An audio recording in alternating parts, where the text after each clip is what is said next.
Olá, nação rubro-negra! A TV Fla está no ar. E você sabia que no dia 5 de julho de 1975, o Flamengo venceu a poderosa equipe da Juventus da Itália diante da nossa torcida no Maracanã?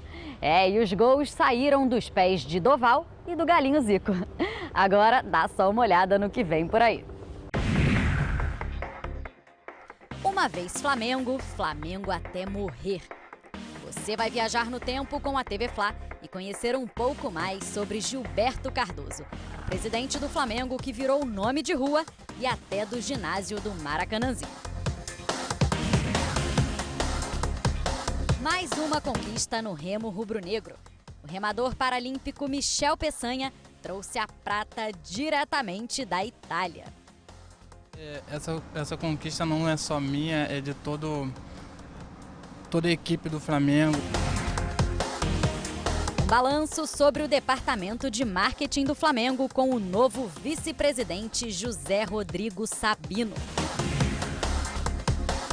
E um bate-papo exclusivo com um dos gigantes do paredão rubro-negro. Assim que eu cheguei aqui, eu já sempre tive essa vontade de jogar no Flamengo, né? O amor pelo Flamengo vai além dos campos e das quadras. Rompe barreiras, atravessa obstáculos.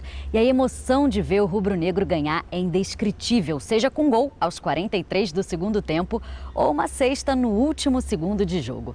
Ex-presidente, mas acima de tudo um grande torcedor. A história de Gilberto Cardoso, que dá nome a esse estádio aqui do Maracanãzinho, você conhece agora.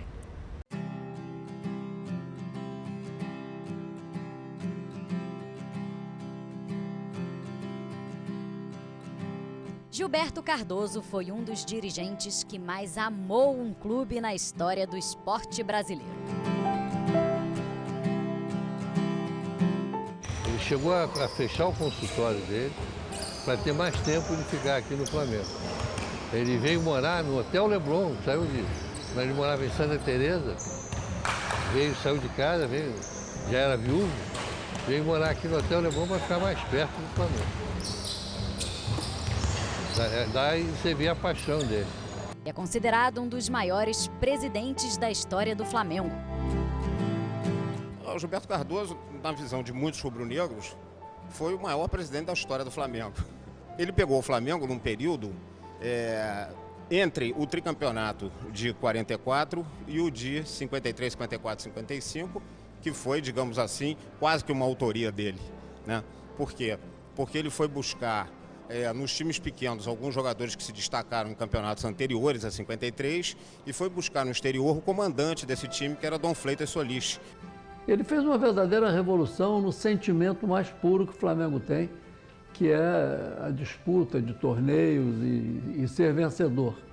O Gilberto Cardoso realmente foi um padrão de referência para o Flamengo vencedor.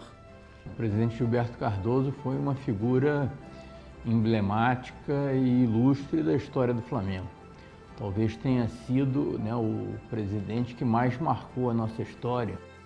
Assumiu o rubro-negro em 1951, enfrentando uma grande crise financeira. Mas com muito trabalho faturou o tricampeonato carioca de futebol e levou o Flamengo para desfilar seu talento nos gramados europeus. Os times brasileiros viajavam muito na época. Depois de 58, quando o Brasil foi campeão mundial pela primeira vez, é claro que os times brasileiros passaram a ser muito mais solicitados. Mas naquela época já viajavam, e essa viagem do Flamengo, com certeza, e pela campanha que o Flamengo fez na Suécia naquela ocasião, com certeza abriu as portas para que mais times brasileiros fossem para fora do país, faturar e mostrar o nosso futebol, que era excelente, embora ainda não fosse campeão do mundo. Eu acho que isso foi muito importante também na trajetória dele dentro do clube. Também colocou o mais querido como uma potência olímpica na América Latina.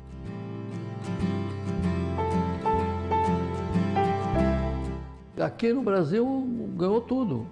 Vôlei, basquete, natação, remo. Foi um período de glória realmente muito grande.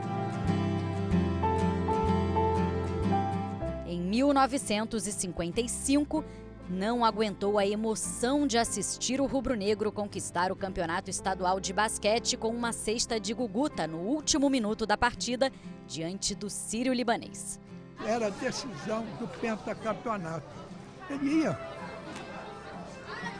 E a emoção foi essa. Ele está torcendo, vendo aquela empolgação que se integrava. Ele sentiu-se mal, isso tem registrado aí. Pegou o carro dele e saiu, tinha uma Cadillac, mas ele viu, no médico, ele viu que ele não estava bem, parou o carro, pegou um táxi, pediu, falou, me leva para o hospital. E quem foi atender no médico que vinha ser presidente do Flamengo depois, velho Maurício. Ele aí morre. Ele tinha infartado, mas não deu. Chegou a tempo, mas chegou a tempo para medicar, mas não conseguiu. Ele tinha o que eu tenho também, entupimento das coronárias.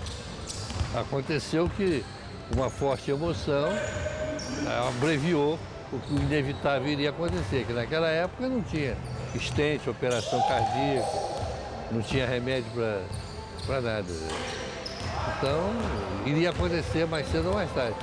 Calhou de acontecer no jogo de basquete. Seu legado ficou para a história nos corações e no esporte rubro-negro.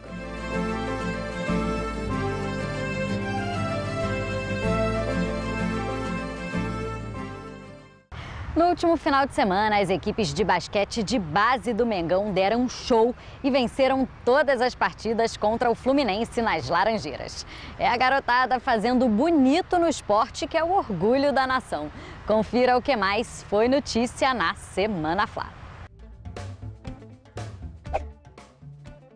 A Escola de Esportes Sempre Flamengo realizou uma festa junina diferente para celebrar o dia de São João. A farra foi grande, as turmas se reuniram para brincar e saborear comidas típicas na piscina do clube.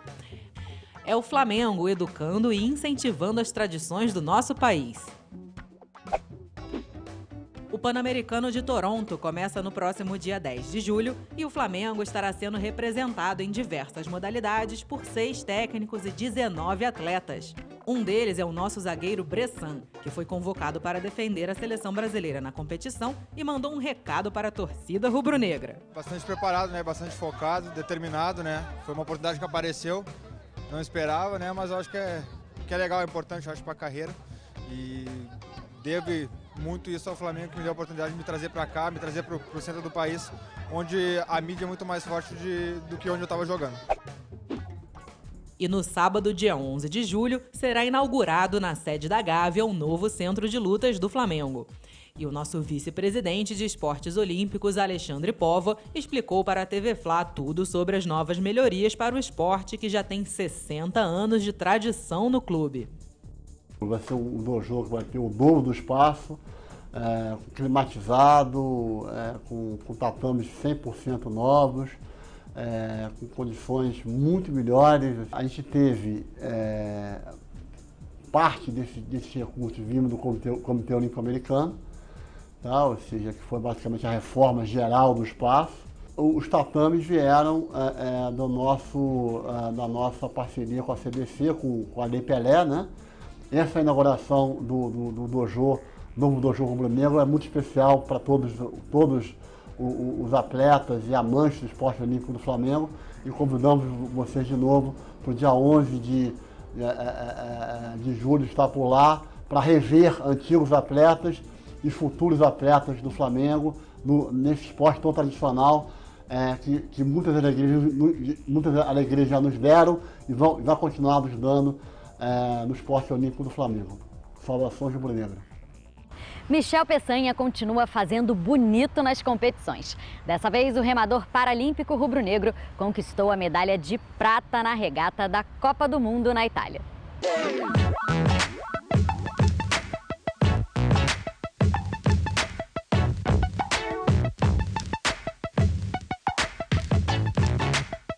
Michel é sinônimo de orgulho para o remo rubro-negro. A cada dia, o atleta paralímpico vem mostrando evolução e conquistas. Na última, representando o Flamengo pela seleção brasileira, Michel faturou a medalha de prata no double skiff, tronco e braços misto, na etapa de Varese, na Copa do Mundo da Itália. Essa conquista não é só minha, é de toda a equipe do Flamengo, da seleção, porque eles vêm se empenhando muito no meu dia a dia, me passando treino. O Franklin, o coordenador da CBR, então eu sozinho não faço nada, são toda uma equipe por trás, umas pessoas que têm me ajudado e têm somado para que a gente venha tem tido esses bons resultados. Competições e títulos que vêm dando cada vez mais experiência para o atleta do mais querido. O Franklin vem fazendo um bom trabalho no dia a dia, o remo 16, 20 km por dia. E o suporte, a confiança que toda a equipe vem tendo, eu tento retribuir com essas conquistas, né? Então, para mim, assim, eu olhava para os meus adversários e via que, assim, ali tem homens, tem mulher que são capazes e comigo não é diferente. Se eles podem, eu também posso. E determinando e acreditando, a gente está tendo esse resultado que todos estão vendo aí.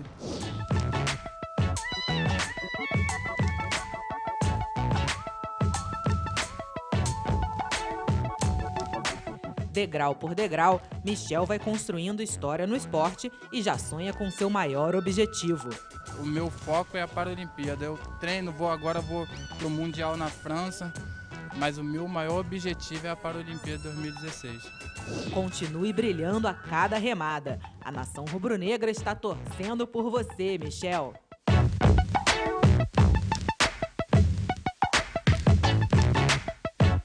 No próximo bloco, você vai conferir um bate-papo especial com uma das maiores promessas do gol rubro-negro. Não sai daí que a gente volta já já. Então, quando eu vim para cá, eu fui recebido de braços abertos e eu acho que a minha história que vai ficar mais marcada para sempre vai ser aqui no Flamengo, né?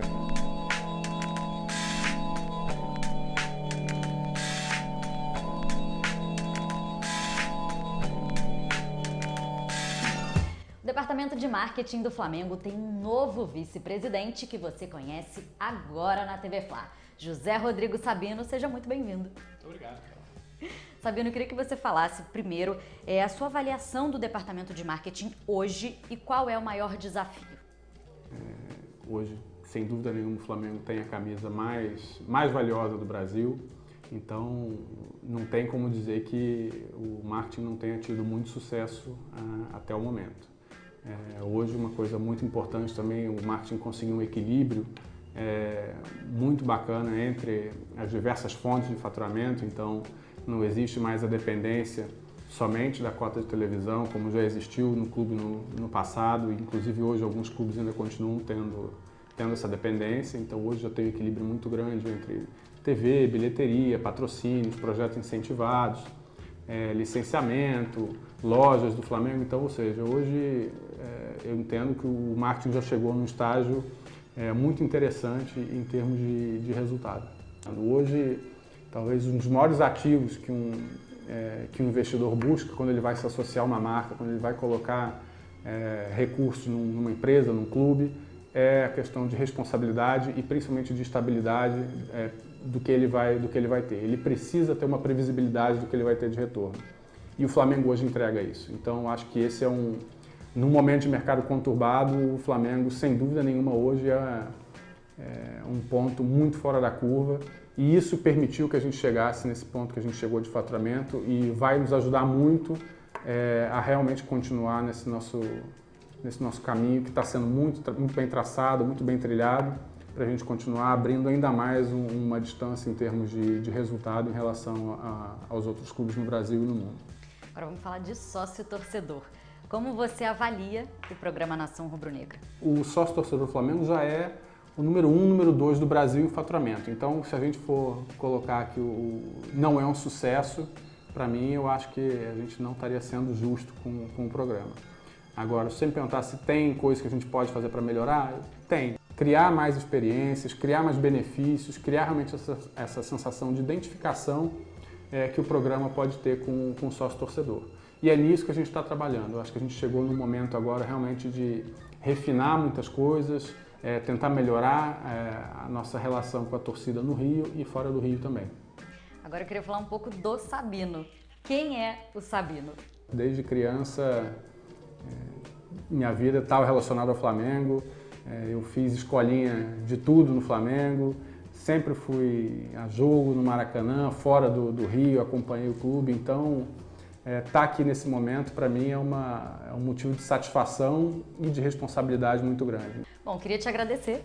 Eu que agradeço a você, eu acho que é uma alegria. Já acompanhei muito a TV Fla, assistindo, e poder estar aqui eu acho que é muito bacana. Desejar muito sucesso aí no marketing. Queria que você mandasse agora um recado para a torcida rubro-negra. Confiem no clube, acho que se associem, eu acho que o apoio que a gente pode ter da nossa torcida, ele é fundamental para tudo que a gente pensa em construir, para o que a gente quer de melhor para o Flamengo. Então o que eu peço só é que realmente confiem, acreditem e sempre que possível apoiem o clube através do nosso programa de sócio-torcedor, que ele é a maior alavanca que a gente tem para poder deixar o clube ainda mais forte.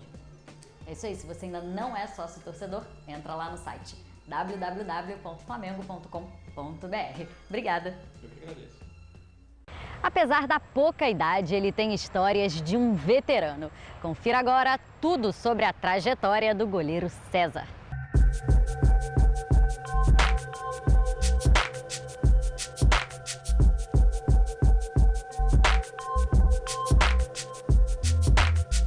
Vamos falar do começo. Você sempre quis ser goleiro? Desde pequeno, né? Desde meus 6 anos de idade eu comecei a jogar futsal, né? Dali surgiu essa paixão. Eu joguei uns 7 anos de futsal, né? Eu joguei intermediário no campo também, desde pequenininho. Acho que desde pequeno eu sempre gostei de ser goleiro mesmo. E a família sempre deu apoio? Não, graças a Deus. Acho que a família é fundamental pra gente, assim, né? Em diversos momentos que a gente precisava de apoio, precisava de força, eles sempre estavam junto, minha mãe, meu avô, minha avó, né? Meu irmão.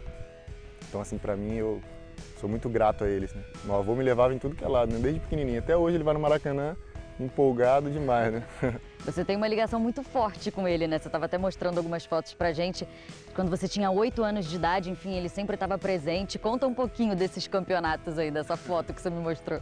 Não, a foto que eu te mostrei era da época que eu era pequenininho, né? Um campeonato, um torneio que a gente teve. E eu lembro bem, assim, que eu jogava no Nogueira, que é um clube de futsal. E a gente chegou na final e eu fui o melhor goleiro da competição. Só que eu chorei porque a gente foi vice-campeão. Eu lembro que eu fiquei... eu trocaria, sem dúvida nenhuma, o troféu de melhor goleiro pelo título do campeonato. Né? Está no clube com a maior torcida do mundo, imagino que deve ser muita emoção. Ah, sem dúvida nenhuma. Assim que eu cheguei aqui, eu já sempre tive essa vontade de jogar no Flamengo, né? Pela torcida, por tudo que era. Jogava futsal. Eu lembro quando eu jogava contra o Flamengo, era absurdo. A torcida do Flamengo sempre arrepiava a gente. Então eu sempre tive esse prazer, essa vontade de estar aqui. Então quando eu vim para cá, eu fui recebido de braços abertos e eu acho que a minha história que vai ficar mais marcada para sempre vai ser aqui no Flamengo, né? Sem dúvida nenhuma. Agora, em 2011, seu primeiro título foi campeão da Copa São Paulo. Esse momento foi inesquecível. Eu queria que você falasse um pouquinho dele. Ah, sem dúvida. Isso para mim vai ser pro resto da vida, né? Eu poder ver as fotos, até de vez em quando eu olho os vídeos, ainda vejo o jogo da final, né? A competição toda foi maravilhosa, mas aquela final foi inesquecível, né? O grupo estava fechado, a gente passou por dificuldades também, né? Antes de começar aquela competição, então assim foi incrível, né? Deus preparou tudo maravilhosamente assim para que ficasse inesquecível na minha mente. Eu vou lembrar para sempre. E você foi eleito o melhor goleiro? Graças a Deus, além, mas assim, eu acho que os prêmios individuais eles vêm quando a gente quando o grupo todo tá forte, quando o grupo todo tá junto. Em 2011 que você começou a treinar com os profissionais. Como que foi isso? Como que é essa transição? Não, eu lembro que na época eu estava ainda na Taça São Paulo, meu nome saiu da lista do profissional. Fiquei muito feliz, né? É absurdo, assim. Era o Vanderlei, que era o treinador, ele que divulgou essa lista, né? Acho que saiu na internet, o meu número, eu falei assim, caramba, que maneiro, eu tô no profissional. E foi a primeira vez. Assim que quando eu acabei a Taça São Paulo, eu já me apresentei aqui com o Cantarelli, com o pessoal que era daqui, né, do profissional. Então, e o pessoal me recebeu muito bem. Agora, conta pra gente como que você recebeu a notícia da convocação para a Seleção Brasileira Sub-20, em 2011 também. Isso aí foi engraçado, assim, na primeira vez, eu nem sabia que ia ter a convocação, na verdade, eu tinha esse sonho, né, mas eu não sabia quando que sairia a convocação. E eu tava na rua, eu tava com uns amigos assim, e aí o Caio, que era o goleiro daqui dos juniores comigo, ele me ligou Aí ele falou, pô, César, parabéns e tal. Eu falei, que isso, cara, tá maluco, cara? Tá errado, cara, tu tá ligando. Aí ele, não, cara, tá sabendo não? Eu falei, sabendo de quê, cara? Pô, tu foi convocado, caramba. Eu falei, que isso, cara? Aí, pô, tu foi convocado. Eu falei, pô, valeu. Desliguei o telefone, saí correndo pra casa, tava longe assim, né? Aí eu saí correndo pra casa pra tentar procurar na internet pra ver meu nome. Aí quando eu vi, eu fiquei absurdamente feliz, já compartilhei com a família, todo mundo me abraçou, meu avô chorou, né? Normal de sempre. E assim, a gente ficou bem emocionado, porque é a primeira vez que tinha sido convocado. Mas assim, o que foi mais incrível assim, foi toda a preparação, né? Eu lembro que o Nando era meu treinador de goleiro também, é um cara extremamente dedicado ao trabalho, ele é um dos caras que mais me ajudou aqui no Flamengo mesmo, que eu tenho um carinho absurdo por ele, né? Sempre que eu posso eu converso com ele ainda. Os trabalhos eram motivantes assim também, então foi um dos caras que toda a preparação eu devo muito a ele também, né, nesse ponto. E qual foi o momento mais emocionante para você assim nessa época? Da seleção, a gente foi campeão, né? A primeira convocação que eu fui, a gente foi campeão lá na Espanha, contra o México, né? E depois fui campeão mundial, né? Eu não joguei, mas o grupo todo tava forte ali, a gente pôde ter, acho que foi o último título até agora, né, do Brasil, então isso fica bastante marcado na minha cabeça. Teve alguma cirurgia que você fez nesse meio tempo? Foi no ombro, não foi isso? Em 2011 também? Isso foi em 2012, eu fiz a cirurgia, aí eu fiquei 6 meses parado, né, eu fiquei 6 meses me recuperando da cirurgia, né, sem poder treinar, e depois de 6 meses eu voltei, 4 meses, 5 meses assim, eu voltei a treinar aos poucos, 6 meses, aí, né, eu fiquei durante um ano, e naquele ano de 2013, né, eu machuquei em 2012, fiz a cirurgia em 2012, em dezembro, e aí só em julho que eu voltei a treinar, e aí em dezembro eu tive a oportunidade de estrear, né, no profissional. Então foi assim, foi um ano contra o Cruzeiro.